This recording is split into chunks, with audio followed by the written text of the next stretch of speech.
POV, adult woman. My night started out just like any other. After a long day at work, I had settled into my usual routine.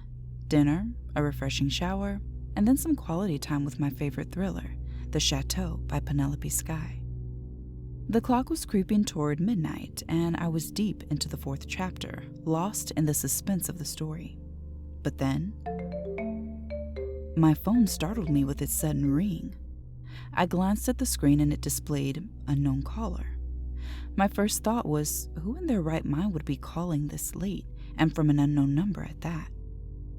Now, let me paint you a picture here.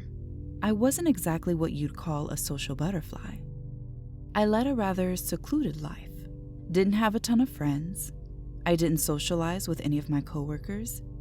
I even lived in a house where my closest neighbors were about 5 miles away. So the logical part of me thought it was just some random mix-up. I swiped the call away, flipped my phone face down on the nightstand, and tried to go back to my thriller. But just a few moments later, it rang again. This time, I figured I'd better answer it just to let the caller know they had the wrong number. I mean, it couldn't be anything more than that, right? Hello? Good evening, ma'am, the voice said, devoid of emotion. I'm calling to offer you an incredible opportunity. I rolled my eyes because at this point I was irritated. This was way past the time for any sales calls, and I had no patience for telemarketers intruding on my night. But I decided to give the guy the benefit of the doubt and let him finish his pitch. He went on and on, pitching various security products and services with an unsettling persistence. Once he was finished, I kindly declined his offer. Thank you, but I actually don't have a need for these products at the moment. Have a good night, sir. Don't you hang... Click. I hung up before he could finish. What the hell is going on here? I thought. I couldn't even get back to my book because I was on edge now. What was wrong with this guy? I picked up but didn't say anything. Didn't your mother teach you any manners? It's rude to hang up on someone, he said. I decided to keep him on the phone this time, trying to determine his intentions and if I should call the police or not. I lived far from the city, and I knew it would take officers at least 15 minutes to get here if I needed them. But I also didn't want to waste their time if this was just some prank. While I still had him on the phone, I quietly got up, walked downstairs to check if my front door was locked, and it was. Then I confirmed the back door was locked too. Lastly, I checked the sliding glass door, which was also secured, just as I left it. I cautiously returned to the living room with the phone still to my ear, just listening to this unhinged man. He started talking about how much he disliked women, finding them stuck up and quick to reject him. Just as I was about to interrupt, he said, You think a locked door will keep you safe? That was my cue. I hung up and dialed 911. This man had been watching me the whole time. While I was on the line with the operator, I grabbed something to protect myself. With a shaking hand, I went for the biggest knife I had, and I hid in the pantry of my kitchen. I had already given my address to the operator. She said, Ma'am, you don't have to say anything else. I have everything I need. I'll stay on the line with you until officers arrive. Just hang in there. My breathing was shaky as I tried to be as quiet as possible. There was one more loud bang. Then I heard my front door fly off its hinges and crash to the floor. He was in. I grabbed my knife tighter. He must have known exactly where I was because he rushed through the living room, into the kitchen, and straight to the pantry. I screamed when the door flung open and I was face to face with this psychopath. I dropped my phone and lunged forward with the knife aiming towards his chest. But he saw that coming and moved out of the way. I tripped from the momentum, and before I hit the floor, he caught me by my hair, pulled me upright, and wrapped a rope around my neck. He started to pull and tighten the rope with all of his strength. I tried to fight him, but I was no match. I could feel myself beginning to black out. My arms dropped to my sides as they became heavy and weak. The last thing I remember was the faint sound of sirens in the distance. When I became conscious again, I was in a hospital bed. A detective was called in to speak with me about what happened, but I honestly couldn't give many details. The guy's voice didn't sound familiar to me, and he was wearing a mask when he attacked me. The detective told me that they've been on the hunt for this same guy for 3 months. He's attacked 4 women, including me. Unfortunately, none of them survived. He's a predator who likes to pose as a door-to-door salesman or a telemarketer, and he's still out there, lurking and waiting for his next victim.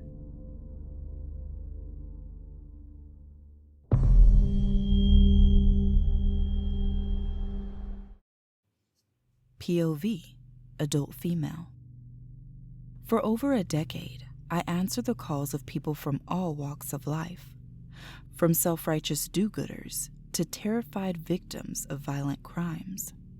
My job as a 911 dispatcher exposed me to a range of emotions and situations that most people couldn't imagine. I spent countless nights trying to shed the emotional weight that clung to me like a heavy coat. The echoes of those harrowing calls etched into my memory. I chose this career because I had a desire to make a difference, to be there for people during their toughest times. Law enforcement or the military wasn't my path, but I still had a passion for helping others. When I realized that becoming a 911 dispatcher allowed me to serve the public in a vital way, I jumped at the chance without hesitation. We were warned that this job wasn't for the faint of heart. It had the power to put a heavy toll on us. But for me, that challenge only made it more appealing. The promise of being there for people during their most desperate moments, of potentially saving lives, fueled my dedication. I was ready for the rough, frustrating, and sometimes heart-wrenching days that lay ahead. Being a police dispatcher required specialized training. It demanded intelligence, unwavering determination, and the ability to make split-second decisions. When I passed the application process and joined the ranks of police dispatchers, I felt a profound sense of purpose. One night, during a routine shift, a call came in that would forever etch itself into my memory. It was a call that I couldn't shake, no matter how hard I tried. For the caller's privacy, I'll refer to her as Jane Doe.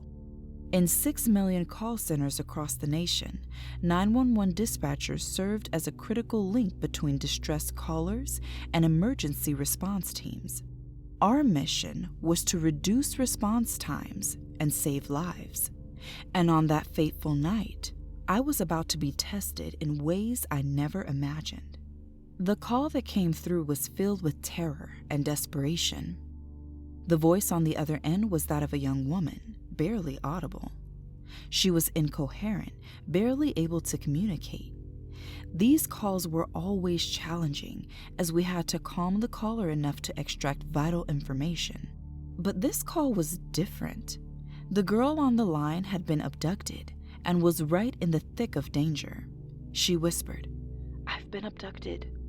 Her voice chillingly calm and matter-of-fact. It sent shivers down my spine, knowing the horror she must have endured. I desperately tried to pinpoint her location, asking about nearby landmarks, but she didn't know. She was trapped in a nightmare, locked in a room with her captor. The situation was dire, and I could sense her despair even through the phone. The minutes felt like hours as I continued to gather information, my heart racing. She revealed that her captor had a taser, and I knew we couldn't waste any time. We needed to send help immediately. As I dispatched officers to the best of our ability with the limited information we had, I remained on the line with her.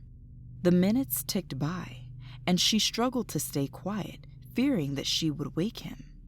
I assured her that help was on the way, doing my best to keep her calm and focused.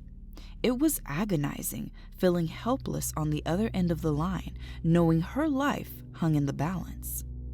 Finally, the voices of the officers arrived at her location, their presence a beacon of hope. They stormed into the building, barking commands at the captor, and soon she was safe. But the horrors didn't end there. In the house, they discovered the lifeless bodies of 2 other women who had gone missing before her call for help. The chilling realization that her call had saved not only her life, but potentially others, haunted me. Her identity protected as Jane Doe, she had escaped a fate worse than anyone could imagine. Her captor was brought to justice, but the scars of that night would stay with her forever. I couldn't forget that call, the one that tested the limits of my resolve as a 911 dispatcher. It was a stark reminder of the darkness that exists in the world and the importance of our role in helping those in need, even when hope seems lost.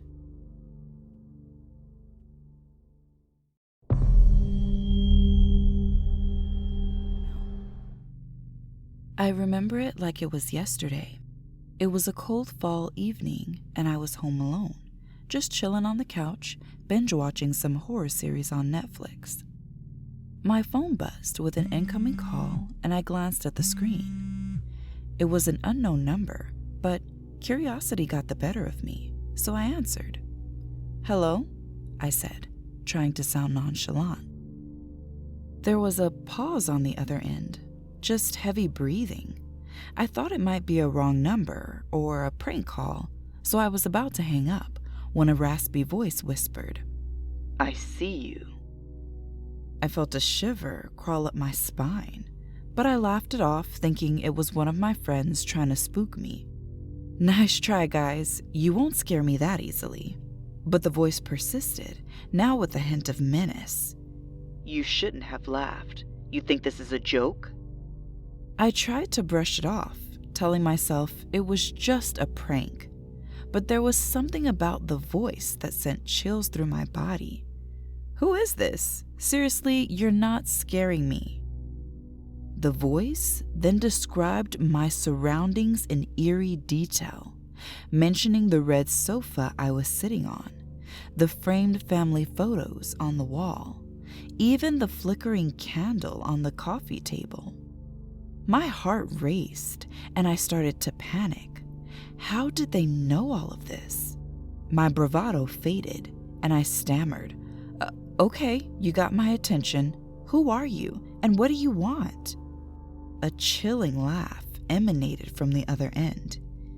"You'll find out soon enough." I'd had enough. My fingers trembling, I hung up and immediately called the police, explaining the bizarre phone call. They promised to send someone over to check on me. As I waited, the minutes felt like hours. I couldn't shake the feeling of being watched. I double-checked all the locks and windows, but paranoia consumed me. What if the person on the other end of that call was actually nearby? Finally, the police arrived, and they searched the house thoroughly. They found nothing unusual, no signs of an intruder. They assured me that it was probably just a sick prank, but I couldn't shake the unease. That night, I couldn't sleep.